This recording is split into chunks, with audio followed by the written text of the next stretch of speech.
नमस्कार साथियों, स्वागत है आप सभी का कैरियर इंडिया एजुकेशन में।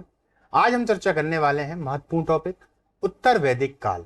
ऋग्वैदिक काल पर अपने चर्चा कर ली, उसकी धार्मिक, राजनीतिक, आर्थिक और सामाजिक जितनी भी स्थितियां थी उन सबको देख लिया और ये भी देख लिया हमने कि किस तरीके से वो जो समाज था समता मूलक समाज है, कबीलाई जो संरचना है उस तरीके का है। किंतु अब जो हम उत्तर वैदिक काल पर चर्चा करेंगे, ये जो उत्तर वैदिक काल है, यहाँ पर एक परिवर्तन हमको नजर आता है। उस परिवर्तन पर हमको गौर करना है। वो परिवर्तन क्यों होता है, उसके पीछे के भी कुछ कारण है। इन सभी कारणों पर हम इस पर चर्चा करेंगे। मध्य प्रदेश लोक सेवा आयोग 2022 और 23 में यदि देखा जाए तो ये जो मुख्य परीक्षा है, मुख्य परीक्षा में पहले ही जीएस फर्स्ट में दो टॉपिक आते हैं, इतिहास और भूगोल। इतिहास की हम चर्चा कर रहे हैं। क्रम की संख्या में यदि हम बात करें दोस्तों, तो ये जो क्लास है ये 8वीं क्लास है ना। चलिए इस हम क्लास को चालू करते हैं और देखते हैं कि क्या क्या समाज में उस समय परिवर्तन आने लगे थे। उत्तर वैदिक काल की सामाजिक स्थिति देखिए, 1000 ईसा पूर्व में ऋग्वैदिक काल की सभ्यता समाप्त हो जाती है, हो जाई। उसके बाद सभ्यता को उत्तर वैदिक काल की सभ्यता के नाम से पुकारा गया, क्योंकि उसके बाद की है इसीलिए इसको उत्तर वैदिक काल कहा गया। ठीक उसी प्रकार जिस प्रकार हम मौर्य को पढ़ेंगे तो मौर्यों के बाद के काल को मौर्य उत्तर काल कहेंगे, गुप्त को पढ़ेंगे तो गुप्तों के बाद के काल को गुप्तोत्तर काल कहेंगे। तो उत्तर शब्द लग जाता है तो इसमें आप लोग ज्यादा कंफ्यूज मत होना। उत्तर का मतलब होता है यहां पर एक तो दिशा होता है, दूसरी बात बाद का काल या बाद की, कोई भी चीज में अगर उत्तर लग जाएगा तो उसके बाद का होता है। ठीक है। अधिकांश इतिहासकारों ने इस सभ्यता का जो समय है वो 1000 ईसा पूर्व से 600 ईसा पूर्व माना है। यजुर्वेद, सामवेद, अथर्ववेद, ब्राह्मण ग्रंथ, आरण्यक, उपन्यास, उपनिषद, ये जितने भी हैं इनसे हमको जो जानकारी है वो उत्तर वैदिक काल की मिलती है। ऋग्वैदिक काल के लिए ऋग्वेद महत्वपूर्ण था, उस पर हमने चर्चा कर ली थी। अब देखिए, काल की सभ्यता के बारे में जानकारी मिलती है। उत्तर वैदिक काल में आर्यों की सामाजिक, धार्मिक और राजनीतिक जीवन में काफी परिवर्तन हुआ है। यह ऋग्वैदिक सभ्यता से काफी भिन्न थी। अब ये क्या भिन्न थी और ये परिवर्तन क्या हुआ, इसको देखेंगे। दोस्तों, जब भी परिवर्तन होता है तो आप ऐसे मत समझना मैं आपको एक पार्ट में बता रहा हूं, दूसरे पार्ट में तो आप समझे कि आज था कल परिवर्तन हो गया। ऐसा नहीं है। इस परिवर्तन में यदि आप वर्षों को देखेंगे तो लगभग में 1000 से लेके 1500, तो 500 वर्षों का गैप है। इन 500 वर्षों में यदि पीढ़ियों को आप लगाएंगे तो लगभग 9 से 10 पीढ़ियां निकल जाती हैं। 8 तो निकल ही जाएंगी। 80 वर्ष की भी यदि हम उम्र मान के चलेंगे इंसान की, तो इतनी पीढ़ियों में धीरे धीरे ये परिवर्तन होता है ना। हम यहां पर पढ़ते हैं तो हमको लगता है कि ये एकदम से हो गया होगा, क्या एकदम से नहीं, ये एक लंबी प्रक्रिया है। अब वो क्या परिवर्तन हो रहे हैं, आधार वही थे। ऋग्वैदिक काल के जो आधार हैं, आधार वही थे। धीरे धीरे धीरे धीरे उनमें परिवर्तन, हमें इसी परिवर्तन को मेन जानना है, तभी हम जो अपना उत्तर होगा उसको बहुत अच्छे से लिख पाएंगे। क्योंकि हमें यदि कंसेप्ट मालूम पड़ जाएगा उत्तर अच्छे से लिख पाएंगे। कंसेप्ट हमको मालूम नहीं है तो हम कैसे लिखेंगे, उसी कंसेप्ट पे हमको ध्यान देना है। साथ साथ में हम क्या करेंगे, ऋग्वैदिक काल से इसकी तुलना करते हुए चलेंगे और सिंधु घाटी सभ्यता से भी तुलना करते हुए चलेंगे। क्योंकि अंतिम में अगर देखा जाए तो दो प्रश्न बहुत महत्वपूर्ण है। लास्ट में एक जो प्रश्न है वो है कि पूरे वैदिक काल की अंतर और उनकी जो समानता है। पूरे वैदिक काल हो गया जिसमें ऋग्वैदिक, उत्तर वैदिक दोनों शामिल हो जाएंगे, और सिंधु सभ्यता, इन दोनों में अंतर और समानता देखेंगे। एक प्रश्न आपके लिए है, प्रश्न ये है कि उत्तर वैदिक काल और ऋग्वैदिक काल, इन दोनों में क्या अंतर है और क्या समानता है। ठीक है। चलिए, तो सामाजिक स्थिति या सामाजिक व्यवस्था दोनों एक ही बात है। अब देखिए, थोड़ा हम भौगोलिक दृष्टि पे ध्यान दें तो हुआ क्या था, हमने देखा था कि जो आर्य थे,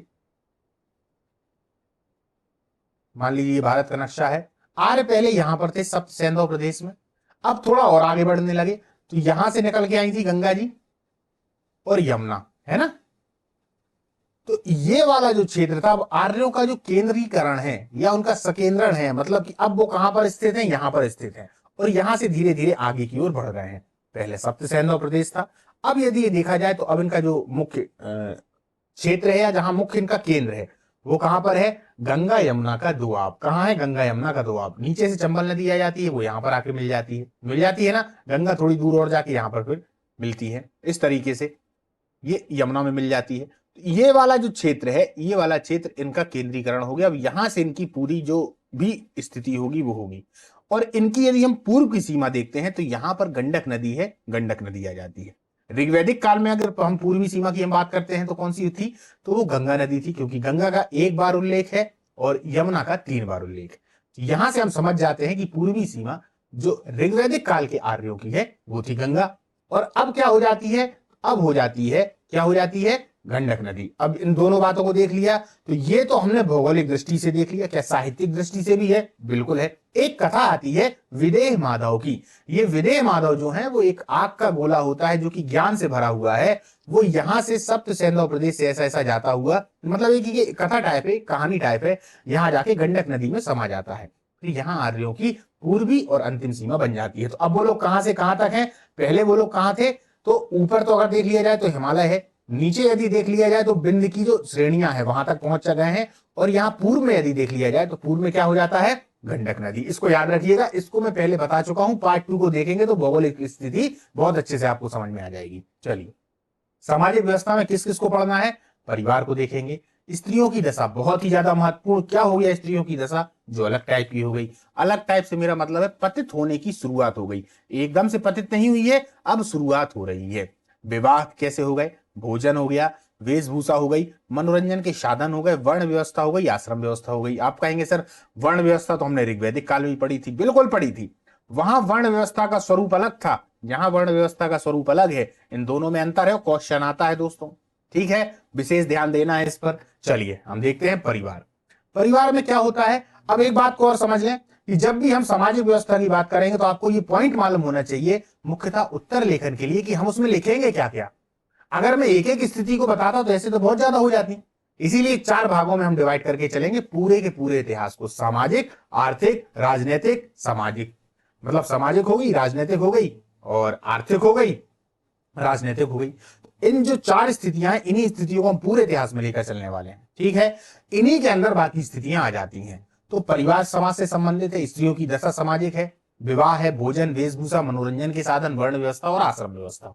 चलिए, अब ये वर्ण व्यवस्था आ गई, आश्रम व्यवस्था क्या है इसको भी साथ में जोड़ दिया गया है। अगर और जोड़ते हुए चलेंगे तो संस्कार भी आ जाएंगे, 3 ऋण भी आ जाएंगे, है ना, बहुत सारी चीजें आ जाती हैं, पर हमने आश्रम व्यवस्था तक इसको रखा है, बीच में बताते जाएंगे कि क्या क्या है।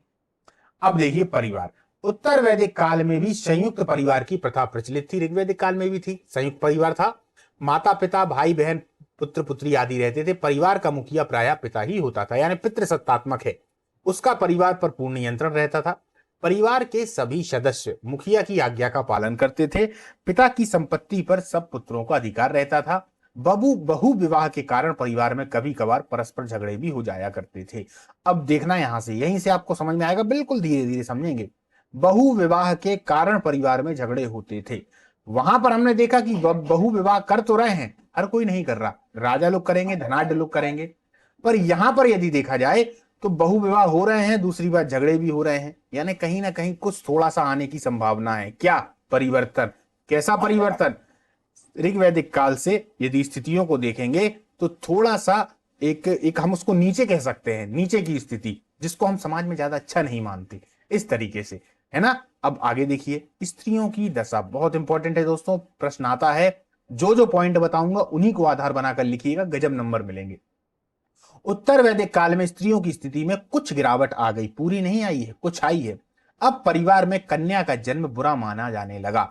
अथर्ववेद में पुत्री के जन्म पर रोष का उल्लेख मिलता है, दुख का उल्लेख मिलता है। रोष का मतलब होता है दुख, मतलब अब कन्या के जन्म पर दुख है। क्या ऋग्वैदिक काल में ऐसा था? बिल्कुल नहीं था। परिवार के धार्मिक कार्य स्त्रियों के स्थान पर अब पुरोहित करने लगे, चूंकि बाहर का व्यक्ति आएगा तो धन भी लेगा, भाई वो कार्य कर रहा है ना आपके यहाँ, पूजा पाठ कर रहा है तो पैसे भी लेंगे। तो स्त्रियों की स्थिति अभी तक पूजा पाठ करने की थी, यानी अच्छी स्थिति थी, पर अब उनको हटा दिया वहां से, अब सिर्फ पुरोहित ही करेंगे। पहले 7 पुरोहित की बात आ रही थी, अब पुरोहितों की संख्या भी बढ़ गई है, जो कि 17 हो गई। पहले कितनी थी? 7। ऋग्वैदिक काल में 7 थी, अब 17 पुरोहित हो गए हैं। चलिए भैया, स्त्रियों का महत्व कम हो गया, बिल्कुल, परंतु इसके बाद भी स्त्रियों की स्थिति उज्जवल पक्ष था। स्त्रियों को शिक्षा प्राप्त करने का अधिकार था, कुछ मामलों में, पूरा अधिकार नहीं है, कुछ मामलों में। देखिए, कुछ नारी विद्या के क्षेत्र में अत्यंत आगे थी, जैसे गार्गी, मैत्राणी आदि, ये विदुषी महिलाएं थीं। जैसे हमने वहां 5 पढ़ी थी, यहां पर हमने 2 को देखा है, गार्गी है, मैत्राणी है, 1-2 नाम और आते हैं। किंतु इनको देखकर ऐसा नहीं लगता कि सभी स्त्रियां शिक्षित होती हों। तो स्त्रियों की जो इच्छा है ऋग्वैदिक काल की अपेक्षा यहां पर पतित ही हो रही है। जो मैत्राणी यहां पर स्त्री हैं, इनके अलावा एक मैत्राणी संहिता है, वहां पर स्त्रियों की दशा को बहुत ज्यादा निम्न बता दिया गया है। आप विश्वास करेंगे, आपने देखा भी होगा, जुआ, शराब के समान स्त्री को बता दिया गया है। यानी इन दो जो खराब आदतें हैं उनके साथ में भी स्त्री को जोड़ दिया गया है। तो यहां पर बहुत सारे जो इतिहासकार हैं, अधिकतम मत जो है वो यही कहता है कि यहां पर स्त्रियों की दशा काफी ज्यादा पतित हो रही है। अब देखिए, विद्यार्थी राजा जनक की सभा में गार्गी ने याज्ञवल्क्य के साथ विवाद किया था, तो यहां से एक अंदाज लगाया जाता है कि हाँ भैया, विदुषी महिलाएं रही होंगी। इस युग में भी स्त्रियों में पर्दा प्रथा, सती प्रथा, बाल विवाह आदि कुरीतियां प्रचलित नहीं है। यहां भी ये सब प्रचलित नहीं है, पर धीरे धीरे इनकी शुरुआत हो रही है, एकदम धीरे धीरे। याद रखिएगा, सती प्रथा का कंसेप्ट अभी नहीं आया हुआ है, लेकिन क्योंकि महाभारत काल का जो समय है दोस्तों, वो 950 ईसा पूर्व माना जाता है। कितना माना जाता है? 950 ईसा पूर्व। किंतु मैं आपको बता दूं, इतिहास की दृष्टि से महाभारत का केवल इतना ही उल्लेख है कि इतने समय पर हुआ होगा। बाकी महाभारत में जो कुछ हुआ है, जो कुछ आपने देखा है, वो साहित्य की दृष्टि से है। इतिहास उन चीजों को प्रमाणिक रूप से नहीं मानता, क्योंकि इतिहास को मानने के लिए पूरे के पूरे पुरातात्विक साक्ष्य भी चाहिए, उसी के हिसाब से लेखनी भी चाहिए, जो महाभारत में प्राप्त नहीं होती। लेखनी तो प्राप्त हो जाती है, यानी कि उनकी लिपि की महाभारत ऐसी लिखी गई, पर चूंकि कुछ कहते हैं कि ये बाद में लिखी गई हैं, पहले हुआ है। ये तमाम तरीके की ऐसी बातें हैं जिन पर मैं भी जाना नहीं चाहता, आप भी जाना नहीं चाहेंगे। कुल मिला के इसको इतना समझ लिए, क्योंकि अभी हम अपन को मुख्यतः मेंस पर ध्यान देना है, किसी विषय पर पीएचडी नहीं करनी है। इसीलिए कि जो रामायण है, ऐसा माना जाता है कि इतिहासकार कहते हैं कि 950 ईसा पूर्व के आसपास की बात रही होगी। ठीक है, तो हमने इसको देख लिया। अब याज्ञवल्क्य के साथ उनका विवाद हुआ, तो हम यहां पर हमें एक सती प्रथा का जो लिखित हुआ साक्ष्य है। कैसा लिखित साक्ष्य? साहित्य में जो है, तो महाभारत में एक व्यक्ति आते हैं जिनका नाम है राजा पांडु, उनकी पत्नी सती हुई है। तो केवल एक बात, वो भी हमें साहित्य से प्रमाणित होती है। फिर इसका अभिलेखीय जो हमको साक्ष्य मिलता है, वो कहां मिलेगा? भानुगुप्त के एरण अभिलेख में। भानुगुप्त यानी गुप्त शासक जो है, उन्हीं का है, उनसे संबंधित है। तो वहां से हमें एरण, ये सागर के पास में है, एरण अभिलेख से प्राप्त होता है। वो अभिलेखी यानी अभिलेख में लिखा हुआ है कि भैया उनकी पत्नी सती हो गई। ठीक है, तो हमने देख लिया साहित्य का यहां से मिला। बाकी ऋग्वैदिक काल में, उत्तर वैदिक काल में सती प्रथा का प्रमाण नहीं मिलता। क्वेश्चन आता है, इसलिए ज्यादा जोर दे रहा हूं। ठीक है, याद रखिएगा। आगे चलते हैं। विवाह क्या है भैया? इस युग में बाल विवाह प्रचलित नहीं थे। सामान्य रूप से एक स्त्री से एक ही विवाह किया जाता था, परंतु बहु विवाह की प्रथा भी प्रचलित थी। राजवंश के लोग, धनी व्यक्ति अनेक स्त्रियों से विवाह करते थे। विधवा विवाह प्रचलित थे। विद्वान अपने देवर से विवाह कर लेती थी। प्रायः जो एक तरीके से देखा जाए, जो विधवा है, ये विधवा है दोस्तों, जो विधवा है वो अपने देवर से विवाह कर लेती थी। इस युग में भी नियोग प्रथा प्रचलित थी। अधिकांशतः सजातीय विवाह ही होते थे, परंतु अंतर जातीय विवाहों का भी उल्लेख है। अंतर जातीय भी हो रहे हैं, सजातीय तो होते ही थे। साथ साथ में नियोग प्रथा जो अपन ने वहां पर बताई थी ऋग्वैदिक काल में, जिसका अर्थ होता था कि मान लीजिए कोई विधवा है, उनके जो पति हैं वो समाप्त हो गए हैं किसी कारणवश, तो वो अपने छोटे भाई देवर के साथ में रह लेती थी, इसलिए ताकि संतान की उत्पत्ति हो सके और उनका वंश आगे चल सके। तो ये प्रथा भी कहीं ना कहीं देखने को मिल रही है। भोजन क्या है भैया इस समय पर? तो भोजन भी लगभग ऋग्वैदिक काल जैसा है। आर्यों का मुख्य भोजन अन्न है, दूध है, दूध से बने हुए अन्य पदार्थ है। वहां पर मुख्य रूप से क्या था दोस्तों? यव, जिसको क्या कहा जाता है? जौ, या बार्ले भी कहते हैं, इंग्लिश में हम इसको बार्ले कहते हैं। ये उस समय पर मुख्य था। अब चीजें बढ़ने लगेंगी, बाकी सेकेंडरी मिल रही है वहां पर। ऐसा नहीं है कि हम कहते कि भैया गेहूं वेहूं कुछ भी नहीं था, ऐसा नहीं है। लेकिन यहां पर अच्छे से ये सब चीजें मिलने लगी, ज्यादा मात्रा में मिलने लगी। गेहूं, चावल, उनके अतिरिक्त अगर देखा जाए तो क्षीरोदन और तिलोदन। क्षीरोदन का मतलब था दूध में इसी यव या जौ को मिलाकर बनाना, एक तरीके का सत्तू टाइप का था। तिलोदन में क्या था? तिल को दूध में पकाना। दूध तो रहेगा ही, क्योंकि गाय यहां पर प्रमुख थी। अपूप यानी पुए का भी प्रयोग होता था। यह लोग भेड़, बकरी आदि का मांस भी खाया करते थे। सुर और सोम रस का भी अब आर्य जो है आर्यों के पेय पदार्थ थे। सुरा भी था, यानी कि जो शराब है वो भी थी, और सोमरस भी इनका जो है पेय पदार्थ था।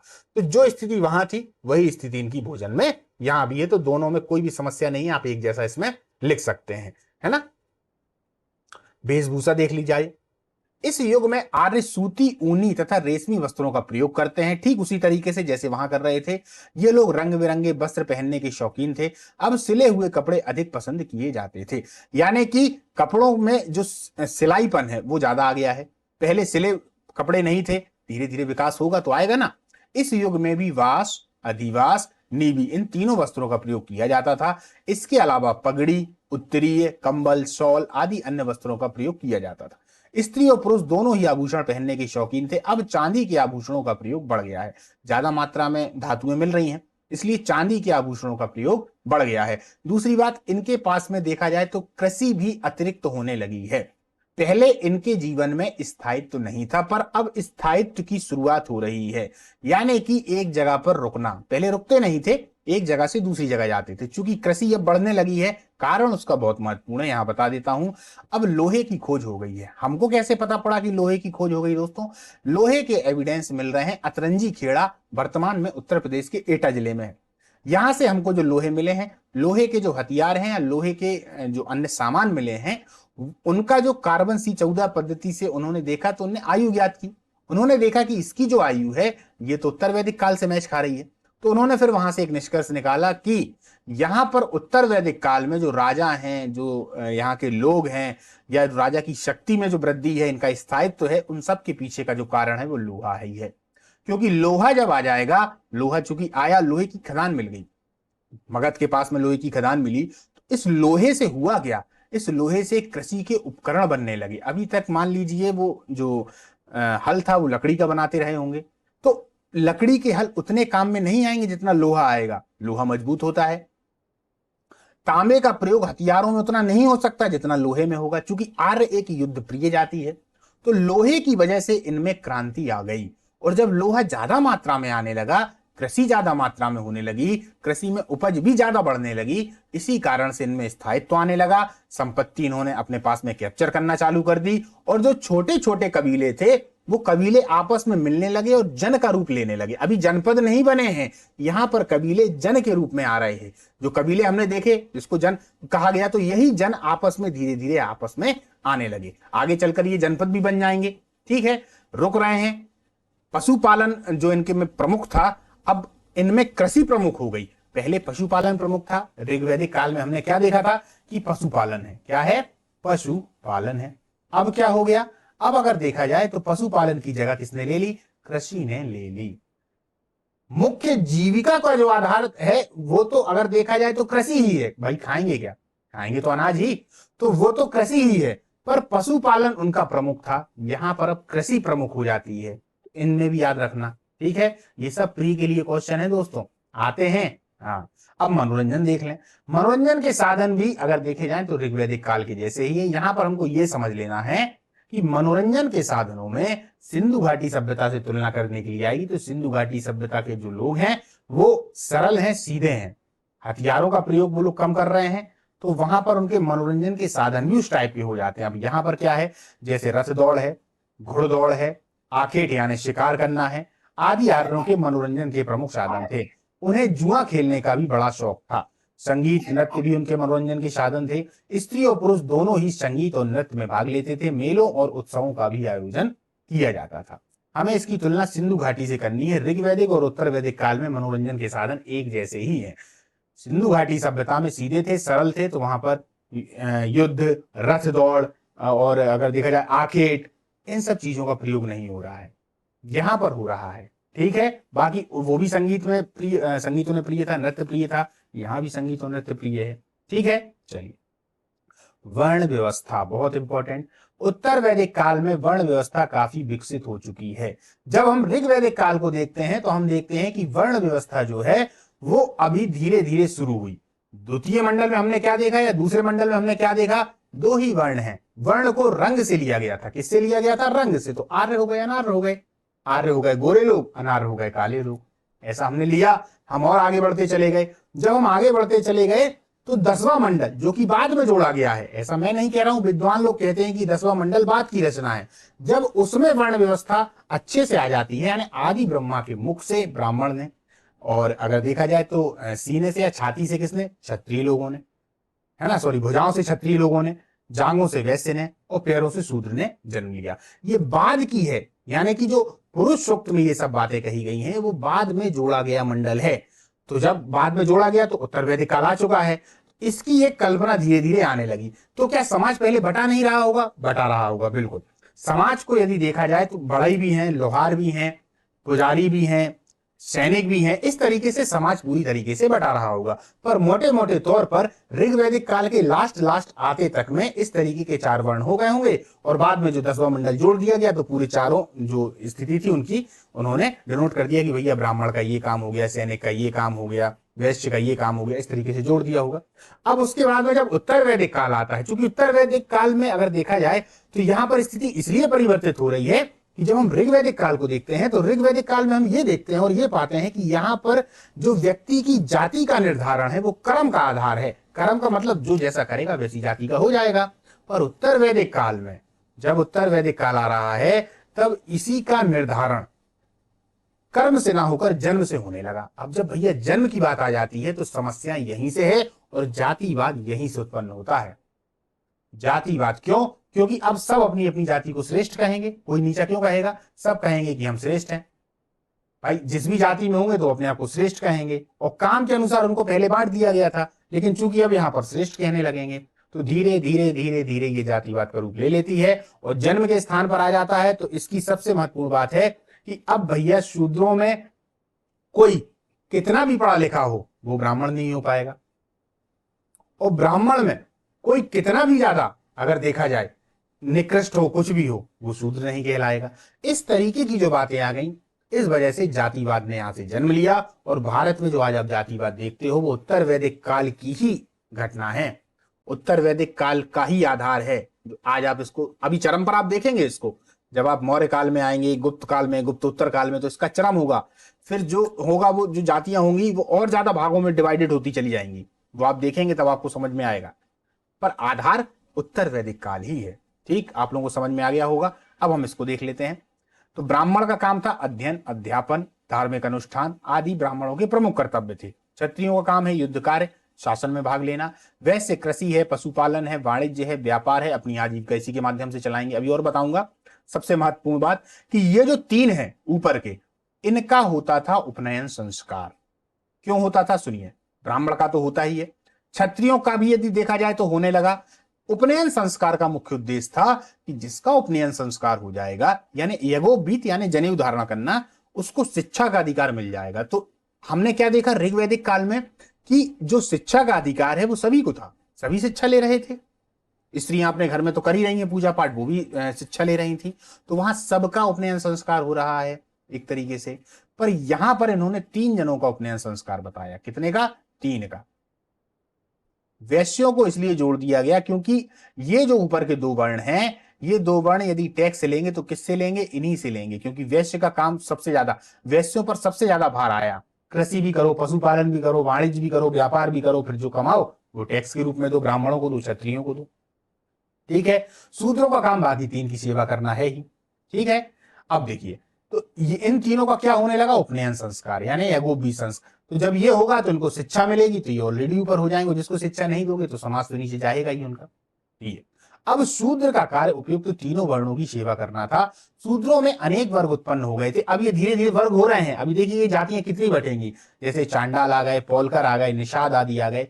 इस युग में वर्ण व्यवस्था अधिक स्पष्ट और रूढ़िवादी हो गई है। हम कह सकते हैं कि जहां ऋग्वैदिक काल में वर्ण व्यवस्था देखने की शुरुआत हो रही है, धीरे धीरे जो एक समय पे अगर देखा जाए कर्म पर आधारित थी, वो अब जन्म पर आधारित होकर धीरे धीरे आगे बढ़ रही है। समाज का पतन धीरे धीरे हो रहा है, यानी समाज अब पतित की ओर जा रहा है।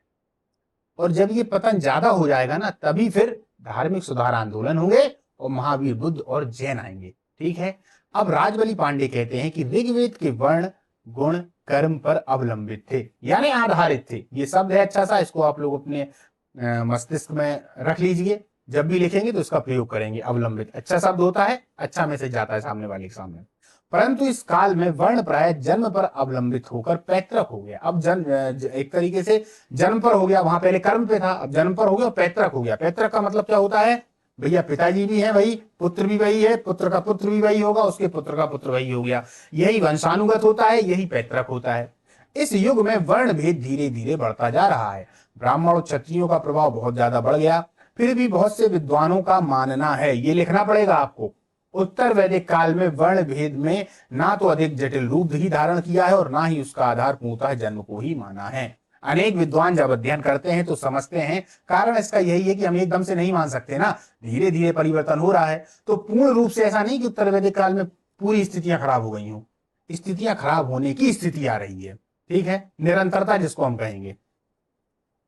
राजबली पांडे का कथन है कि ऋग्वेद के वर्ण, चलिए ये वाला हो गया ना, अब ये अपन ने देख लिया, आगे चलते हैं। अब भैया आश्रम व्यवस्था क्या है। उत्तर वैदिक काल में आश्रम व्यवस्था का विकास हुआ। ये व्यवस्था बहुत अच्छी व्यवस्था है दोस्तों, इसमें कोई ऐसी कुरीति जैसी चीज नहीं है, पहले समझ लें। इस पर प्रश्न आता भी है क्योंकि ये एक अच्छी व्यवस्था है। डॉक्टर राजवली पांडे का कथन है कि मानव जीवन के 4 पुरुषार्थ, धर्म, अर्थ, काम, मोक्ष, इनको तो आप लोग जानते ही होंगे, कि क्रमशः प्राप्ति के लिए चारों आश्रमों का विकास हुआ था। वास्तव में मनुष्य के इतिहास में उसके जीवन के वैज्ञानिक विभाजन, बहुत इंपॉर्टेंट शब्द है दोस्तों, वैज्ञानिक विभाजन का यह प्रथम शास्त्रीय प्रयास था। प्रयास कैसा है? शास्त्रीय, शास्त्रों के माध्यम से। और विभाजन कैसा है? वैज्ञानिक। शरीर में अगर देखा जाए तो पूरे मानव को एवरेज मान लिया गया कि 100 वर्ष वो बंदा जीवित रहता है।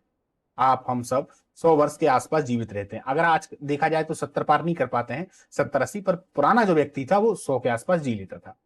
अब इस 100 वर्ष में 25-25 के हिसाब से 4 भागों में बांट दिया, और इन 4 भागों में आपको उम्र के हिसाब से क्या क्या करना है, यही आश्रम व्यवस्था है, जो कि उत्तर वैदिक काल की देन है।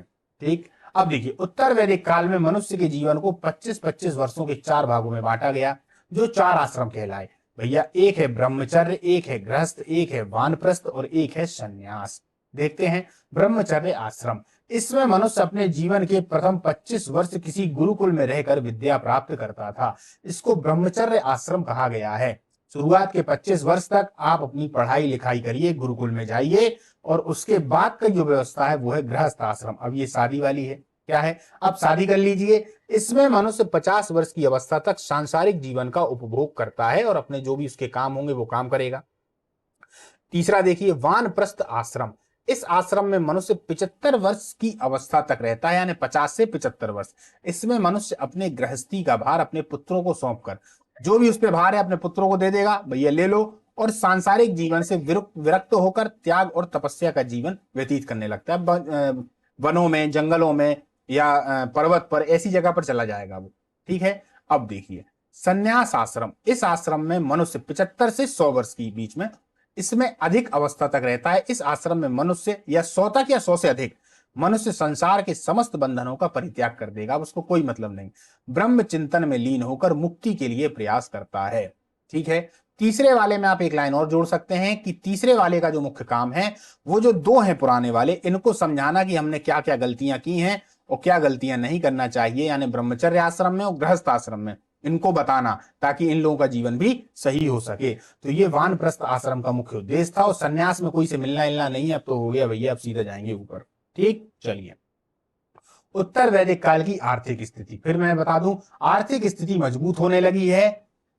आपने देखा होगा कि ऋग्वैदिक काल में हमने एक शब्द का प्रयोग किया था, बलि। बलि के 2 अर्थ बताए हुए थे। तो बलि के 2 अर्थ क्या क्या थे? तो बलि के 2 अर्थ थे, पहला, अपनी कोई महत्वपूर्ण वस्तु को दान में दे देना। वो आपकी आदत भी हो सकती है। मान लीजिए आप गए, आपकी कोई पुरानी आदत है जिसको आप छोड़ नहीं पा रहे हैं, लेकिन आप ईश्वर के सामने बोलते हैं कि भैया मैं इस आदत का बलि कर रहा हूं। तो बलि का मतलब आपके चरणों में समर्पित, आज के बाद इसको नहीं करूंगा। तो एक तो बलि का मतलब ये था। दूसरा बलि का मतलब था कि अपनी कोई चीज दे देना, या फिर अगर बलि को देखा जाए तो दूसरा इसका मतलब था कर। इसको भाग बोलते थे। बलि का हिंदी में एक मतलब होता है भाग, इसको बोलते थे कर। तो ये जो बलि था, ये किसके लिए दिया जाता था? राजा के लिए। ऋग्वैदिक काल में जो दिया जाता था वो स्वेच्छाचारी था, स्वेच्छाचारी। अब इस स्वेच्छाचारी का क्या मतलब है?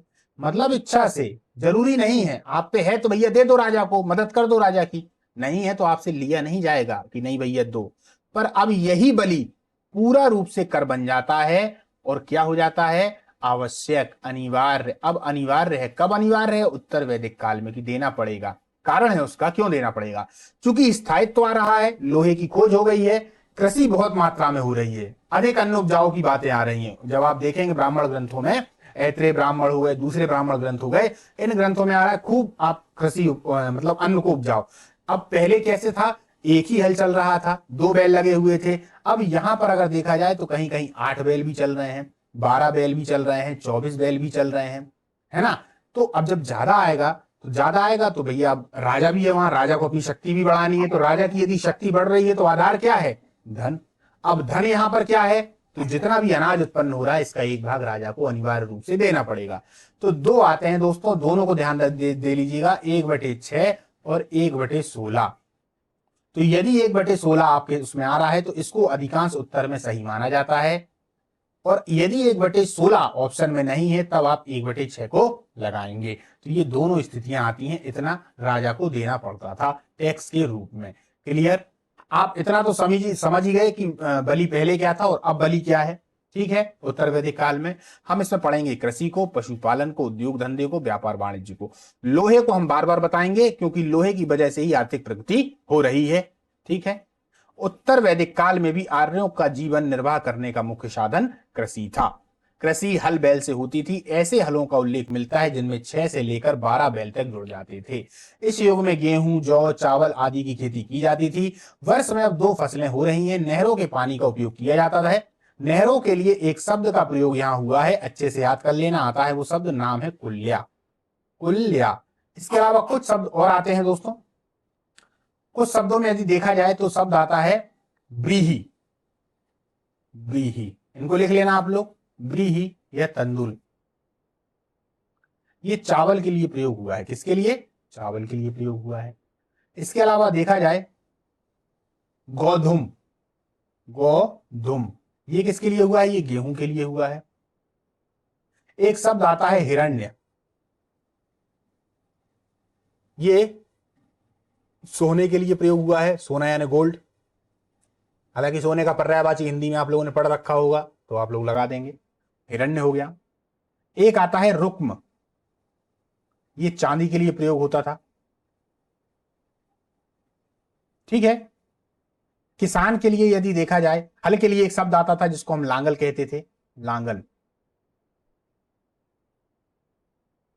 अब जो जो शब्द आते जाएंगे और तो मैं बताता जाऊंगा। ठीक है, उत्तर वैदिक काल में अनेक उद्योग धंधे विकसित थे। इस युग के साहित्य में हमें सुनार मिल रहे, लोहार मिल रहे, रथकार हैं, चर्मकार हैं, कुम्हार हैं, रंगरेज हैं, जुलाहे, रस्सी बुनने वाले, टोकरी बनाने वाले, धोबी, नाई, शिकारी, रसोईया, महावत, खटीक, ज्योतिष, चिकित्सक, गायक आदि अनेक व्यवसायियों का उल्लेख मिलता है। यह लोग सोना, चांदी, लोहा, टिन, तांबा आदि धातु से परिचित थे और इसे अनेक प्रकार के औजार और हथियार और आभूषण बनाया करते थे। याद रखना, एक शब्द और आता है जिसको बोलते हैं अयस। अयस मुख्यतः प्रयोग हुआ था तांबे के लिए। किसके लिए हुआ था? तांबे के लिए। भैया 2 शब्द और आते हैं, उनको भी याद रखिएगा। ये सब आपके 3-3 नंबर में आ सकते हैं और प्री में तो पूछे ही जाते हैं। तो देखिए, एक है लोहित है, लोहित अयस।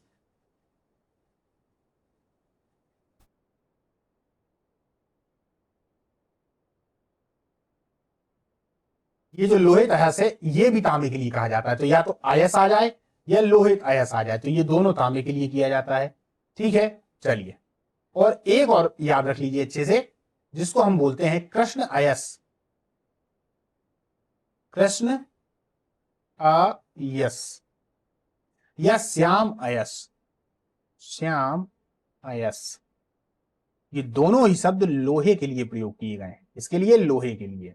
अब फिर से समझिए, खाली अयस आ जाए तो तांबा है, खाली अयस आ जाए तो धातु भी कहेंगे, और आ जाए कि लोहित अयस, लोहित अयस, तो उसको कहा गया है तांबा, समझना।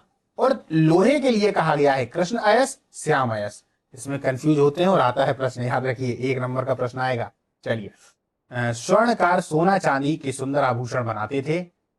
1 नंबर से मेरा मतलब है 2 नंबर का क्वेश्चन होता है, आप लोग समझ जाइएगा। इसमें मत आइएगा कि 1 नंबर 2 नंबर प्री में 2 नंबर के तो आते ही हैं, है ना। 100 टोटल क्वेश्चन होते हैं और 2 नंबर के होते हैं, 200 नंबर का हो जाता है। स्वर्णकार सोना चांदी के सुंदर आभूषण बनाते थे। इस युग में वस्त्र व्यवसाय भी उन्नत था। सूती और ऊनी कपड़ों का निर्माण किया जाता था। कुम्हार चाक की सहायता से मिट्टी के घड़े, प्याले, तस्तरियां आदि बनाता था। इस युग में चिकित्सा का व्यवसाय भी काफी उन्नत था। इस युग में व्यवसायियों ने अपने अपने संगठन बना लिए थे। ऐत्रेय ब्राह्मण में श्रेष्ठी शब्द का उल्लेख मिलता है। शायद यह किसी व्यावसायिक संघ का अध्यक्ष होता है। हमने देखा था कि पणी शब्द का उल्लेख कहां मिल रहा था? ऋग्वैदिक काल में। श्रेष्ठी शब्द का उल्लेख बाद में मिला। तो पणि व्यापारी हुआ करते थे और ये जो श्रेष्ठी हैं वो व्यापार संघ के अध्यक्ष हुआ करते थे, जो कि उत्तर वैदिक काल में देखने को मिल रहे हैं। यह व्यावसायिक संगठन अपने अपने व्यवसायिक हितों की सुरक्षा तथा व्यवसायिक कार्यों की देखरेख करते थे। व्यापार वाणिज्य क्या है भैया? उत्तर वैदिक काल में व्यापार उन्नत अवस्था में था। विदेशी व्यापार एवं आंतरिक व्यापार दोनों होते थे। याद रखिएगा, हमने दोनों में बताया था आपको। जब सिंधु सभ्यता से तुलना करेंगे तब हम ये नहीं बताएंगे कि इनका जो व्यापार है वो विदेशों से होता था, क्योंकि ये कुछ इतिहासकार ऐसे हैं जो कहते हैं कि होता रहा होगा। भाई जो किनारे पे रहे होंगे वो तो करते ही होंगे विदेशों से व्यापार, पर ये बहुत कम मात्रा में है। सिंधु घाटी सभ्यता से जब तुलना करेंगे तो सिंधु घाटी सभ्यता का व्यापार मुख्यतः विदेशी व्यापार ही है और बहुत तगड़े में हो रहा है। इनका व्यापार आपस आपस में हो रहा है, ठीक है, और पास पास की जगह पे हो रहा है। तो यहां पर हमने बताने का प्रयास किया है कि विदेशी व्यापार भी है, पर उस तरीके का विदेशी व्यापार नहीं है। जब तुलना होगी तो आप विदेशी व्यापार को वहां पर मत दिखाइएगा, ठीक है। ये एक नॉर्मल सी बात है और आपको अपने आप समझ में भी आ जाना चाहिए। अपन जब से पढ़ रहे हैं तो इसमें यही तो चीजें समझ में आ रही हैं कि जब हम देखेंगे तो एकदम बीच का उत्तर होता नहीं है किसी भी चीज का कि एकदम बीच का उत्तर लिख दें उसका। जब आप लिखोगे तो साबित भी तो करना पड़ेगा, पर जब आप ऐसे शब्द लिखते हो प्रायः, लगभग, शायद होता हो, तो वहां साबित नहीं करना पड़ता, क्योंकि आप संभावनाएं बता रहे हो ना। आ गया समझ में? चलिए, तो ये व्यापारी अपने सामान को बेचने के लिए दूर दूर तक जाते थे। व्यापारी लोग समुद्री मार्ग और स्थल मार्ग दोनों ही मार्गों से यात्रा करते थे तथा एक देश का सामान दूसरे देश में क्रय विक्रय करते थे। साधारणतः व्यापार वस्तु विनिमय के द्वारा ही होता था। तब वहां भी हो रहा है, यहां भी हो रहा है। एक वस्तु लो, दूसरी वस्तु दे दो। और विनिमय का माध्यम गाय थी, तब भी थी, अब भी है। इसके अतिरिक्त सिक्कों का भी अब प्रचलन देखने को मिलता है। वहां पर एक ही सिक्का आ रहा था, कुछ लोग उसको क्या कह रहे थे, कुछ लोग उसके लिए कह रहे थे कि भैया कोई हार टाइप का है, तो वहां पर हमने कौन सा लिया था, निष्क। अब यहां पर इनकी मात्रा बढ़ गई है। डॉक्टर डी भंडारकर तो कहते हैं कि उत्तर वैदिक काल में निष्क, शतमान, कृष्ण नामक सिक्के प्रचलित थे।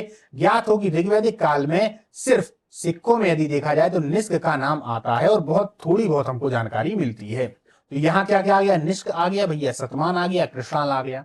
तो इन तीनों को आप लोग याद रखिएगा। आगे चलते हैं। और याद रखना, यहां पर जो सिक्के मिल रहे हैं वो कोई ऐसा नहीं है कि प्रॉपर गोल हो या चौकोर टाइप के हो, इस तरीके के सिक्के नहीं है। हाँ, ये साहित्य में ऐसा आया हुआ है। क्लियर? आगे चलते हैं।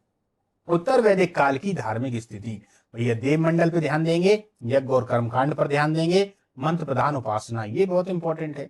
पंच महायज्ञ हैं, 3 ऋण हैं, संस्कार हैं, तप है और उच्च कोटि का दार्शनिक चिंतन है। चलिए देखते हैं।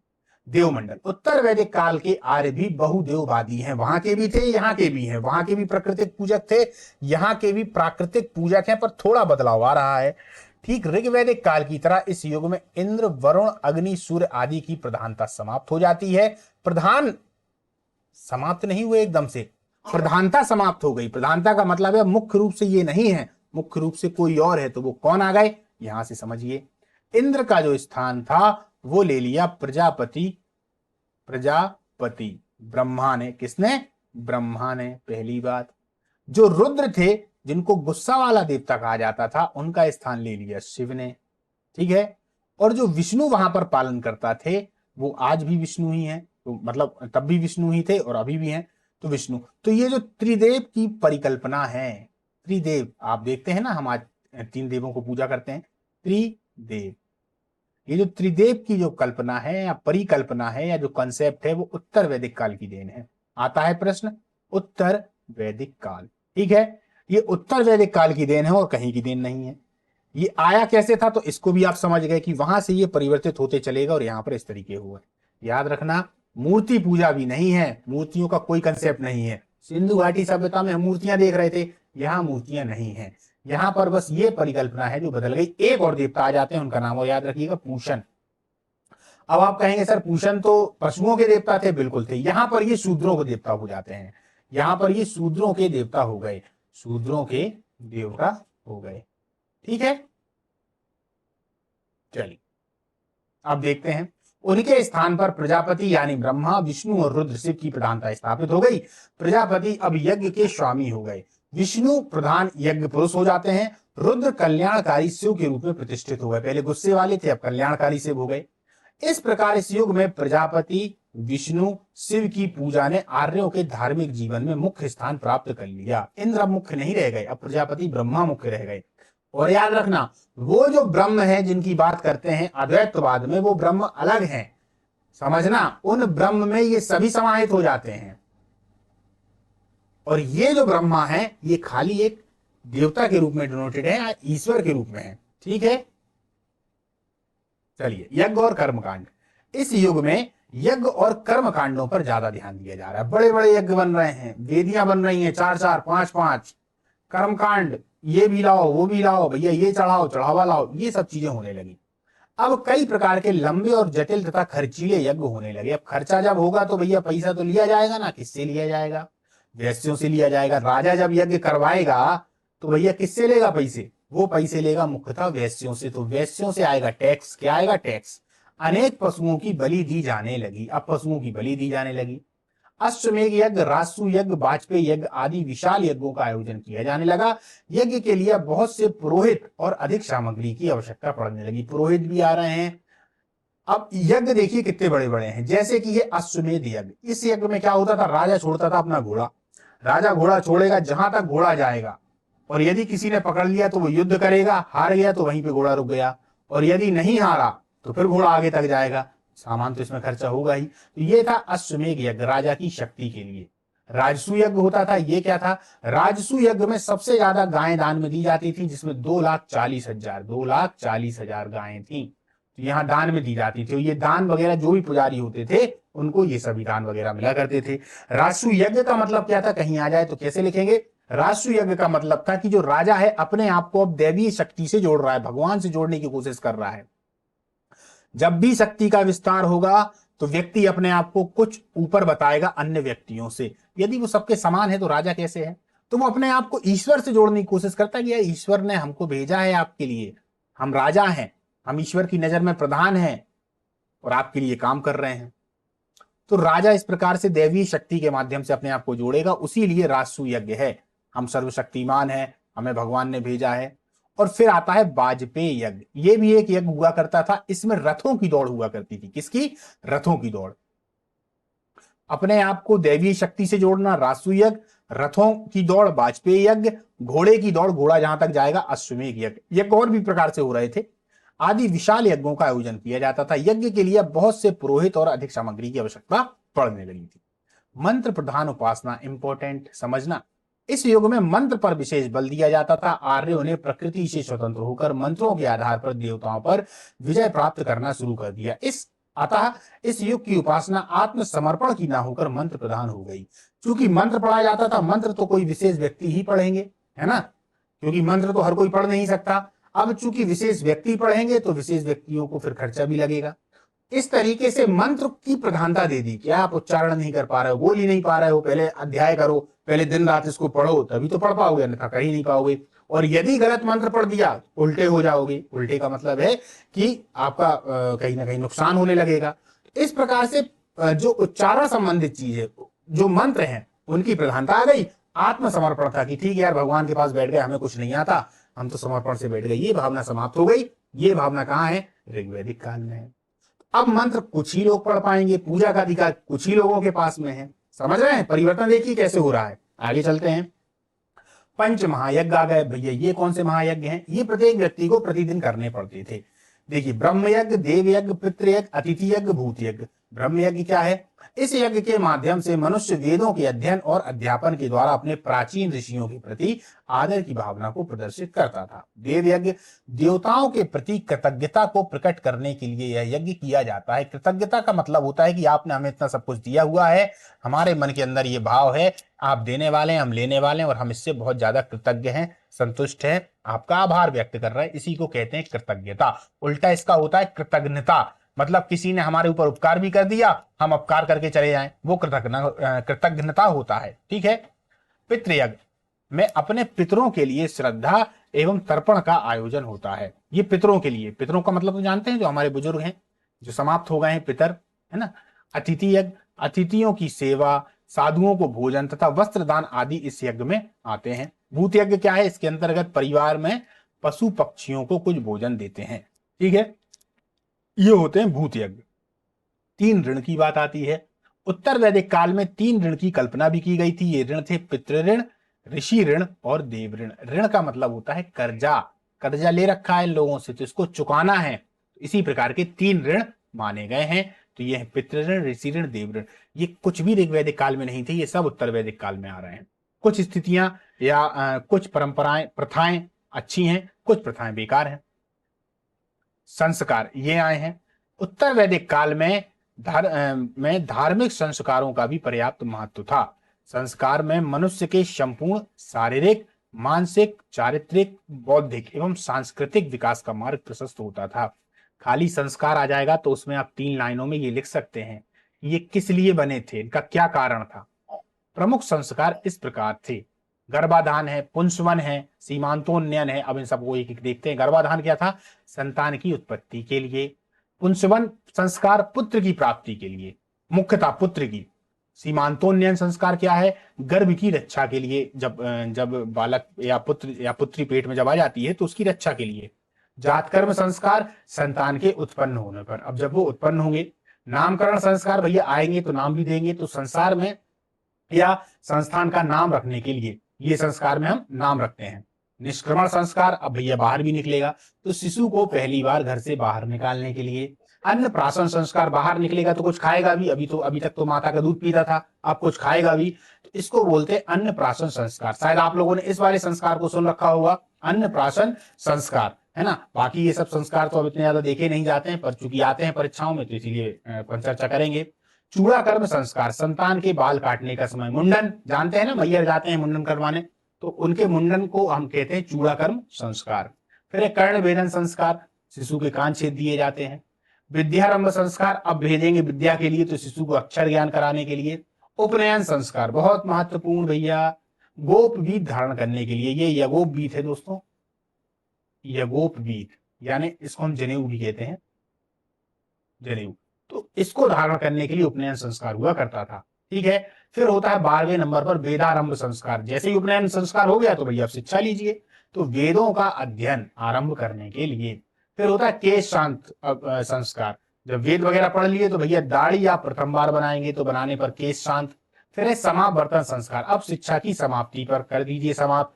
फिर है विवाह संस्कार, गृहस्थ आश्रम में प्रवेश करने के लिए।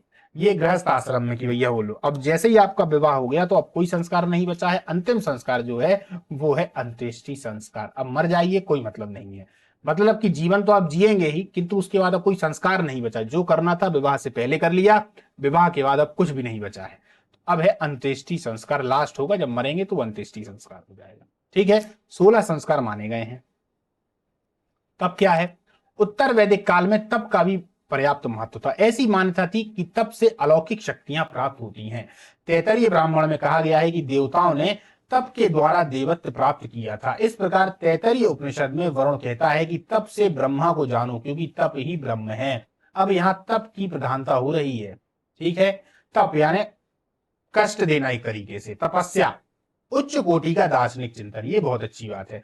उत्तर वैदिक काल में उपनिषदों की अब रचना हुई जिनमें उच्च कोटि का दार्शनिक विचार है। उपनिषदों में ब्रह्म, आत्मा, मोक्ष, सृष्टि की रचना, कर्म, पुनर्जन्म आदि से संबंधित दार्शनिक सिद्धांतों की विवेचना मिलती है। उपनिषदों के अनुसार आत्मा जीवन का मूल तत्व है और यह अजर है, अमर है, वह सर्वव्यापी है, निर्गुण है, निर्विकल्प है। ब्रह्म ही नित्य है और सब अनित्य है। आत्मा ब्रह्म की ही ज्योति है और उससे भिन्न नहीं। ब्रह्म को जानना ही जीवन का उद्देश्य है। ये उच्च कोटि का दार्शनिक चिंतन उत्तर वैदिक काल की देन है। कारण क्या है कि कुरीतियां बहुत ज्यादा आ गई हैं। उपनिषदों में तो यहां तक कह दिया गया है कि यज्ञ एक ऐसी नौका है जिससे भवसागर से तार नहीं जाया जा सकता। भवसागर को आप पार नहीं कर सकते यज्ञ के माध्यम से, क्योंकि यज्ञों में इतनी बलि दी जाने लगी थी, यज्ञों में इतने कर्मकांड होने लगे थे कि उपनिषदों को इनके खिलाफ आवाज उठानी ही पड़ी। उपनिषद मुख्यतः आए ही इसीलिए थे ताकि जितनी भी कुरीतियां हैं इन सभी को हटाया जा सके। तब उनमें क्या बातें आई? उनमें बात थी मोक्ष की। अभी तक आदमी क्या बातें कर रहा था? वो सोच रहा था। आप देखिए ऋग्वैदिक काल में हमने कहां तक बात की थी? एक ईश्वर बात को धीरे धीरे आदमी मानने लगा था, किंतु उनकी अंतिम जो इच्छा थी वो क्या थी? स्वर्ग मिल जाए, मरने के बाद स्वर्ग मिल जाए, या फिर मरने से पहले भौतिक संसार में सभी को सुख मिल जाए, यही तो थी। किंतु जब आदमी संतुष्ट नहीं हो पा रहा इन चीजों से, जब संतुष्ट नहीं हो पा रहा है और समाज में इतनी कुरीतियां भी बढ़ रही हैं, तो उन्होंने देखा कि इसके अलावा भी कुछ है, परम सुख, परम आनंद। वो क्या है? तब उसमें फिर एक नई परिकल्पना जुड़ी या कल्पना जुड़ी। परि का मतलब है कि ये पारलौकिक बातें हो रही हैं, इहलौकिक बातें नहीं है, इस लोक की नहीं है, उस लोक की बातें हैं, इसलिए इनको पारलौकिक भी कहा जाता है, परिकल्पना भी कह देते हैं। तब मोक्ष की एक अवधारणा आई कि सबसे ज्यादा परम सत्य यही है। मोक्ष का मतलब है कि स्वर्ग वर्ग में नहीं जाना। अब भैया जो आत्मा है वो एकदम से विलीन हो गई, अब वो इस पृथ्वी पर नहीं आएगी, ना ही वो स्वर्ग में है। सुख दुख का कंसेप्ट ही खत्म हो गया, ये तार ही टूट गया कि भैया हमें सिर्फ सुख ही सुख चाहिए, तो ये तार ही हट गया। ये होता है मोक्ष। ठीक है, तो ये बातें जो है वो किस में आ गई? उपनिषद में आ गई। उपनिषद शुद्ध ज्ञान है, ज्ञान की पूरी बातें उपनिषद में ही आ रही हैं। तो कारण क्यों आ रही है? क्योंकि कुरीतियां फैल गई थी और यहां से एक नई विचारधारा आई, तो इसका मतलब उच्च कोटि का दार्शनिक चिंतन। आगे चलते हैं। उपनिषदों के अनुसार मोक्ष प्राप्त करना ही मनुष्य के जीवन का मुख्य उद्देश्य है। उपनिषदों के अनुसार आत्म तत्व यानी आत्मा को पहचानने से ही मोक्ष की प्राप्ति संभव है। उपनिषदों में कर्म कांड को बहुत ही गौण स्थान दिया गया है।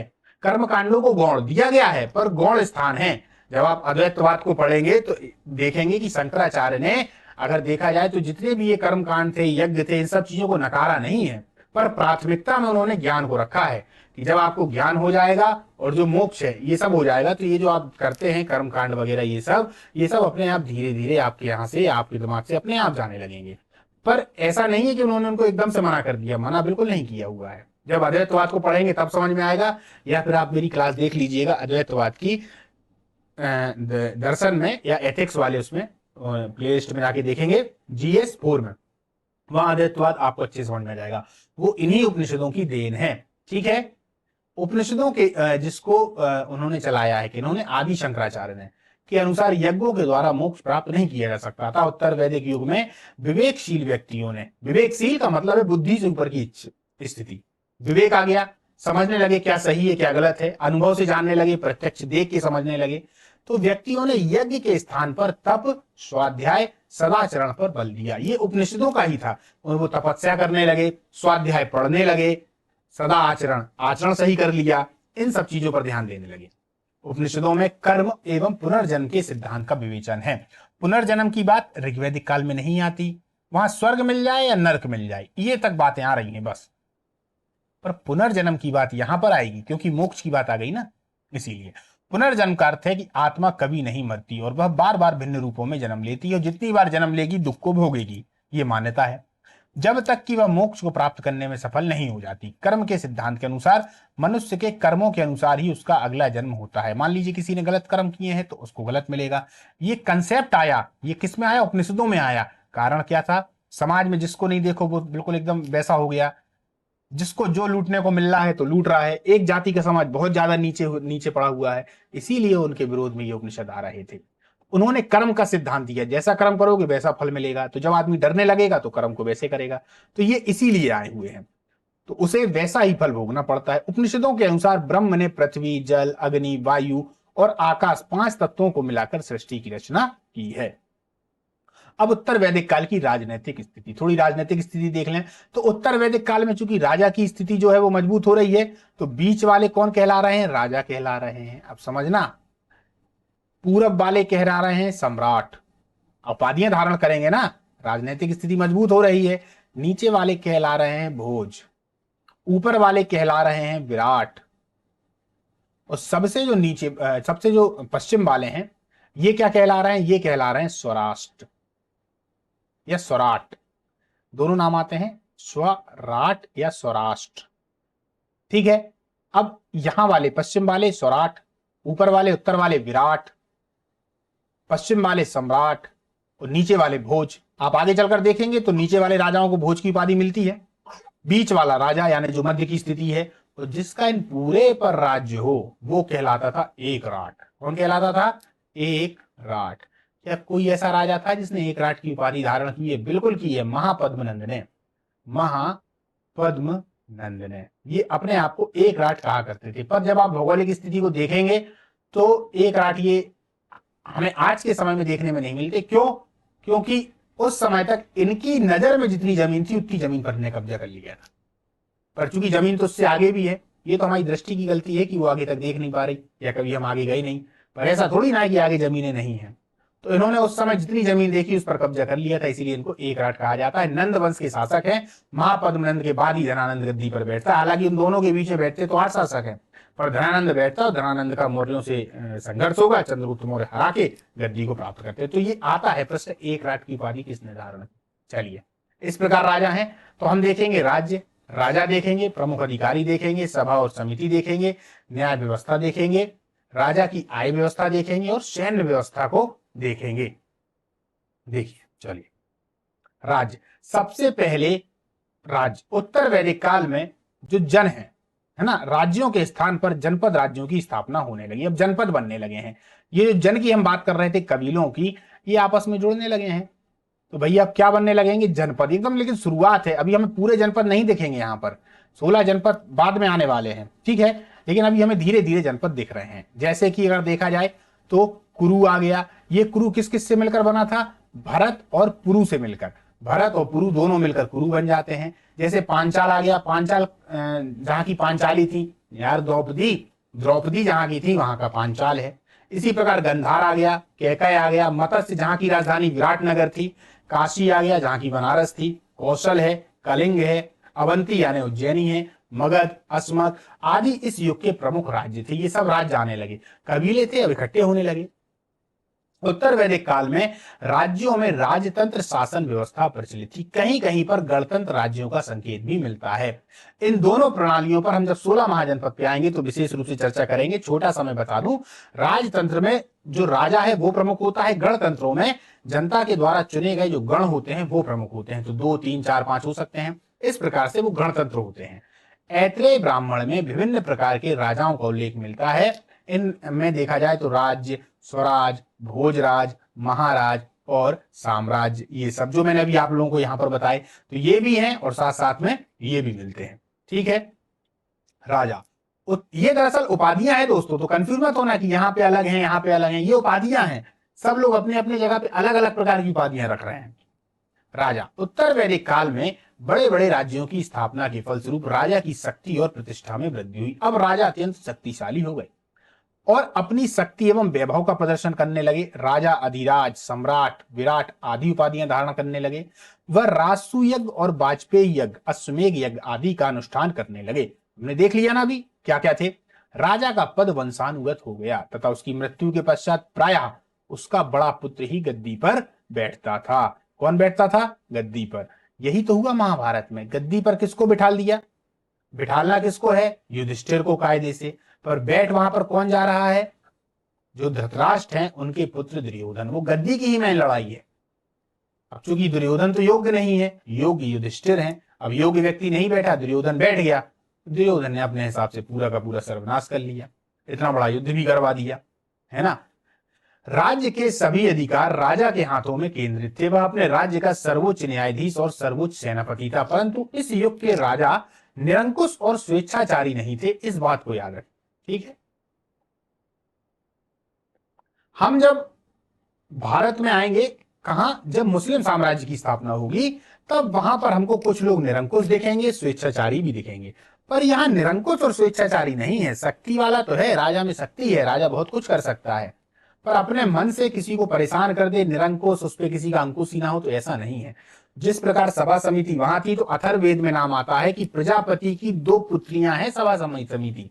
तो ऋग्वैदिक में तो आ ही रहा है उल्लेख, अथर्ववेद में भी उल्लेख आ रहा है किसका, सभा और समिति का। सभा क्या थी, जो बुजुर्ग लोग हुआ करते थे उनकी संस्था, और समिति जो नवयुवक होते थे और मात्रा में भी ज्यादा होते थे। हमने चर्चा की थी कि एक मंत्री परिषद के बराबर है, एक लोकसभा के बराबर है। एक अपन ने एक तुलना की थी आज की डेट में, तो वो यहां पर भी है। अब कैसे है देखिए, राजा के पहले तो कर्तव्य देख लेते हैं। धर्म के अनुसार शासन करना, बाह्य आक्रमणों से राज्य तथा प्रजा की रक्षा करना, युद्ध करना तथा युद्ध के समय सेना का संचालन करना, न्याय प्रदान करना, अपराधियों को दंडित करना, प्रजा की नैतिक एवं भौतिक उन्नति के लिए प्रयास करना, दुर्बलों तथा असहायों की रक्षा करना। असहाय का मतलब है जो सहायता के योग्य हैं, नाश करना, धर्म की रक्षा करना, प्रजा की सुख समृद्धि के लिए देवताओं को प्रसन्न करने के लिए यज्ञ अनुष्ठान करवाना। ये सब राजा के कर्तव्य हुआ करते थे। प्रमुख अधिकारी, इस काल में राज्य के प्रमुख अधिकारियों की संख्या में वृद्धि होती है। शासन कार्यों के संचालन के लिए अनेक पदाधिकारी नियुक्त किए जाते थे। इन्हें रत्निन कहा जाता था क्योंकि ये अपने कानों में रत्न पहना करते थे। शतपथ ब्राह्मण में रत्निन की संख्या 11 दी गई है, कहीं कहीं संख्या 12 आती है। कैसे आती है इसको समझ लें। दरअसल जब इसमें हम राजा को जोड़ देते हैं तो राजा ये जुड़ गया, 11 इसके व्यक्ति जुड़ गए, तो ये टोटल मिलकर 12 हो जाते हैं, अन्यथा 11 आती है। तो दोनों कभी नहीं आते ऑप्शन में, या तो 11 या 12 आएंगे, तो दोनों में से जो भी होगा वो लगा दीजिएगा। ठीक है, राजा के साथ में 12 हैं, राजा नहीं है तो 11 हैं, और ये सभी राजा को सलाह देते थे। कौन कौन है देखते हैं। सेनानी, सेनानी कौन है भैया, तो सेना का प्रधान अधिकारी, ये वहां भी था ऋग्वैदिक काल में। पुरोहित वहां भी था। तो राजा का राजनीतिक एवं धार्मिक मामलों में मुख्य परामर्श दाता। ठीक है। युवराज, शासन का प्रतिनिधि, शासन का प्रतिनिधि। महिषी कौन है, तो ये पटरानी है, जो पटरानी हुआ करती थी तो वो महिषी है। सूत कौन है, राजा का सारथी है। ग्रामीण कौन है या ग्रामीणी कौन है, तो ग्राम का मुखिया है, ग्रामीणी। ठीक है। क्षत्रिय कौन है, प्रतिहारी आ गए। संग्रहिता कौन है, संग्रहिता या संग्रहित, इसको कोषाध्यक्ष बोलते थे। कौन थे, कोषाध्यक्ष थे। एक आता है भागदुग्ध या भागदूत, ये कर वसूल करने वाले अधिकारी थे, कर को वसूल किया करते थे। तो भागदूत और संग्रहिता, इन दोनों पर क्वेश्चन आता है, बाकी चीजें सरल हैं, आपको याद रहेंगी। या फिर महिषी पर भी प्रश्न आ जाता है। अच्छवाप, ये थे लेखाधिकारी, जो देखते थे कि लेखन वगैरह उनका। और एक है पालागल, ये राजा का मित्र और विदूषक होता था। कौन होता था, राजा का मित्र और विदूषक। अब देखिए पालागल हो गया। 12वां कौन हो जाता था, 12वां स्वयं अगर देखा जाए तो राजा हो जाता था। इस प्रकार से 12 जन इसमें हुआ करते थे। ठीक है, इसको नहीं भूलेंगे। आगे चलते हैं। सभा और समिति यहां भी है।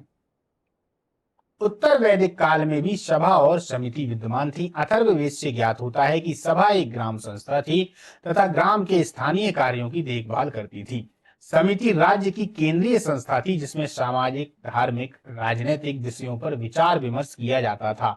सभा और समिति राजा की निरंकुशता पर रोक लगाने का कार्य करती थी, ठीक वैसे ही जैसे पहले थी।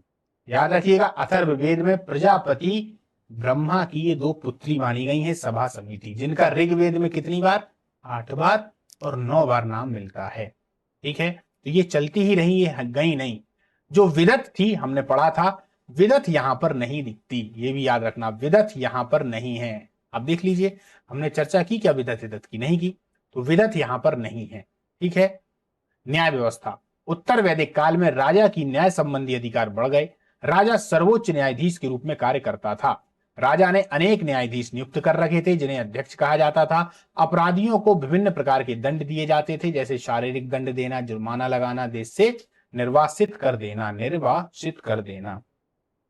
राज्य की आय, कर वसूल करने के लिए भागदूत नामक अधिकारी नियुक्त किए जाते थे। उपज का 1/6 भाग भूमि कर के रूप में लिया जाता था। मैंने बता दिया था शुरुआत में ही, कहीं कहीं 1/16 आता है। 1/16 को ज्यादा सही मानते हैं, अधिकतम विद्वान 1/16 ही कहते हैं, कुछ 1/6 भी कह देते हैं। तो वहां पे मैंने 1/16 बताया, 1/6, तो दोनों में जो आ जाए तो 1/16 पे लगाना, नहीं आता है तो 1/6 है ही। सैन्य व्यवस्था, राजा ही सर्वोच्च सेनापति होता था, परंतु सैनिक कार्यों में राजा की सहायता करने के लिए सेनापति की नियुक्ति की जाती थी। युद्ध में छल कपट का सहारा नहीं लिया जाता था। शरण में आने वाले शत्रु की हत्या न करना, असहाय तथा बिना हथियार वाले व्यक्ति पर प्रहार नहीं करना आदि नियमों का पालन किया जाता था। ऋग्वैदिक काल में सामान्यतः नदी के तट पर युद्ध लड़े जाते थे। देखा था ना, नदी के तट पर युद्ध लड़ रहे हैं, वहीं यज्ञ भी कर रहे हैं छोटा छोटा सा। लेकिन अब भैया जहां भी परस्पर मिल जाएंगे, आमने सामने आ जाएंगे, तो युद्ध हो जाएगा, चालू हो जाएगा। अब देखिए, सिंधु सभ्यता और वैदिक सभ्यता में अंतर, निवास संबंधी अंतर, व्यवसाय संबंधी अंतर, युद्ध के प्रति दृष्टिकोण, क्या क्या नजरिया है, धार्मिक अंतर, धातु प्रयोग में अंतर, वो कैसा करते थे, ये कैसा करते थे, खान पान में अंतर, घोड़े के प्रयोग में अंतर, सामाजिक क्षेत्र में अंतर, लेखन कला में अंतर, राजनीतिक जीवन में अंतर, कला और मनोरंजन के साधनों में अंतर। चलिए दोस्तों, तो आज की जो अपनी क्लास है इसको हम यहां समाप्त करते हैं, क्योंकि समय हो चुका है, अन्यथा इस वाले टॉपिक को भी अपन देख लेते।